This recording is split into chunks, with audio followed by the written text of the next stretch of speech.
আসসালামু আলাইকুম সুপ্রিয় শিক্ষার্থীবৃন্দ, আশা করি প্রত্যেকে ভালো আছো। আজকে তোমাদের একটা ব্যতিক্রম নিয়ে ক্লাস নিয়ে হাজির হলাম, যেটা হচ্ছে ফারেনহাইট, কেলভিন এবং সেলসিয়াসের স্কেলের তাপমাত্রা কীভাবে সহজে একটি টিপসের মাধ্যমে জানা যায় তা নিয়ে কথা বলবো। আমরা জানি সেলসিয়াস মানে সিকে বলা হয়, কেলভিন মানে কে বলা হয় এবং ফারেনহাইট মানে এফকে বলা হয়। এর মাধ্যমে দিয়ে আমরা একটা টিপসের মাধ্যমে দিয়ে আমরা কীভাবে সহজে নির্ণয় করা যায় তা নিয়ে কথা বলবো। সেলসিয়াস C/5 ইকুয়াল ফারেনহাইট মানে F-32/9 ইকুয়াল কেলভিন কে -273, যেটা সেলসিয়াস থেকে রূপান্তর করা যায় ভাগ 5। এই যে কোনো দুটি টিপসের মাধ্যমে আমরা স্কেলের তাপমাত্রা, যে কোনো স্কেলের তাপমাত্রা আমরা নির্ধারণ করতে পারবো। সেলসিয়াস থেকে ফারেনহাইটে নির্ণয় করা যায়, সি মানে সেলসিয়াস আর এফ মানে ফারেনহাইট। এখন দেখাবো কীভাবে করা যায়। যেমন আমরা যে কোনো দুটি প্রক্রিয়া নেব, যেহেতু সেলসিয়াস এবং ফারেনহাইট, আমি এটা আর এটা নেব এবং আমরা জানি C/5 ইকুয়াল F-32/9। আমরা এখন দেখব, যেহেতু সেলসিয়াসের মান আছে তাহলে আমরা এটাকে সি ধরবো, সি সমান 5 ডিগ্রি। এখন আমাদের ফারেনহাইটের মান নির্ণয় করতে হবে। ফারেনহাইট মানে এফ মানে আমাদের বের করতে হবে হোয়াট ডিগ্রি। এখন আমরা দেখাবো সির মান 5/5, এফ নেই, আমরা 32/9। এখন আমরা যদি কাটাকাটি করি 5 থেকে 5 1 বাজাই, তাহলে ইকুয়াল F-32/9।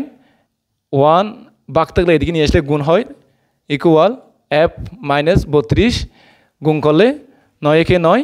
এখন এটা মাইনাস আছে, এদিকে নিয়ে আসলে বিয়োগ থাকলে যোগ হয় 32 ইকুয়াল এফ। সুতরাং আমরা জানি এফ সমান যোগ করলে আমাদের 41। এখন এটা হচ্ছে ফারেনহাইট। যদি 5 ডিগ্রি সেলসিয়াসের তাপমাত্রা এর ফারেনহাইট হবে যে 42, 5 ডিগ্রি সেলসিয়াসের এর ফারেনহাইট 41 ফারেনহাইট। এখানে যেহেতু ফারেনহাইট মানে এফ মানে ফারেনহাইট, এখানে আমাদের সি মানে সেলসিয়াস। আমাদের সম্পর্ক হচ্ছে সেলসিয়াসের সাথে ফারেনহাইটের সম্পর্ক। তাহলে আমরা যে কোনো দুটো সম্পর্ক নেব। তাহলে আমরা জানি সেলসিয়াস মানে C/5 ইকুয়াল ফারেনহাইট মানে F-32/9। এখন ফিরে সাথে যেহেতু ফারেনহাইটের মান আছে, তাহলে আমরা এফ সমান 41 ডিগ্রি সেলসিয়াসের মান বের করতে হবে। এই জন্য আমরা এটাকে হোয়াট দেবো। এখন সি এর মান নেই, আমরা বসে যাবে ইকুয়াল ফারেনহাইটের মান হচ্ছে এফের মান 41 -32/9, C/5 ইকুয়াল বিয়োগ করলে আমাদের মান আসতেছে 9/9। C/5 ইকুয়াল 9 একে 9 একবার। এখন এটা বাঁক আছে, ওদিকে নিয়ে গেলে সমান চিহ্ন ওদিকে নিয়ে গেলে গুণ হয়, গুণ 5। সি ইকুয়াল 5 একে 5, তাহলে সির মান হচ্ছে 5 ডিগ্রি। 41 ডিগ্রি ফারেনহাইটের মান 5 ডিগ্রি সেলসিয়াস।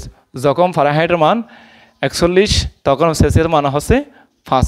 তাই সেক্ষেত্রে আমরা এভাবে সনাক্ত করবো। যে কোনো আমরা দুটো সনাক্ত নেব। প্রথম আমরা দেখব, যেহেতু এটা এফের মান 41 আর সি মানে সেলসিয়াস বন্ধ করতে বলছে, তাহলে আমরা এই যে এখান থেকে যে কোনো দুটি গাণিতিক নিয়মের মাধ্যমে আমরা এটা এভাবে করব। এফ আছে তাহলে এটা ফারেনহাইট, আর এটা যেহেতু সি আছে তাহলে মানে এটা সেলসিয়াস। তাহলে আমরা সেলসিয়াস এবং ফারেনহাইটে নেওয়ার পর আমরা সূত্র বসার পর যেহেতু ফারেনহাইটের মান আছে তাহলে আমরা ফারেনহাইটে বসার পর বিয়োগ করার পর 9 আসছে, 9 সাথে ভাগ করলে 1। এটা বাঁক আছে, ওদিকে নিয়ে আসলে কী হবে, এখানে গুণ হবে, গুণ করলে 5 একে 5। যেহেতু যখন ফারেনহাইটের মান 41 তখন সেলসিয়াসের মান আমরা ইকুয়াল বলতে পারি 5। প্রশ্ন নম্বর 3, রফিক সাহেব 3 দিন ধরে জ্বরে ভুগতেছে, তাহার শরীরের তাপমাত্রা এত ডিগ্রি ফারেনহাইট। ফিরে আমরা জানি ফারেনহাইট মানে এফ হলে তার শরীরের তাপমাত্রা সেলসিয়াস মানে আমরা জানি সি। আমার সম্পর্ক হচ্ছে সি এবং এফের সাথে। তাহলে আমরা যে কোনো তিনটা থেকে দুটো গাণিতিক নেব। তাহলে আমরা জানি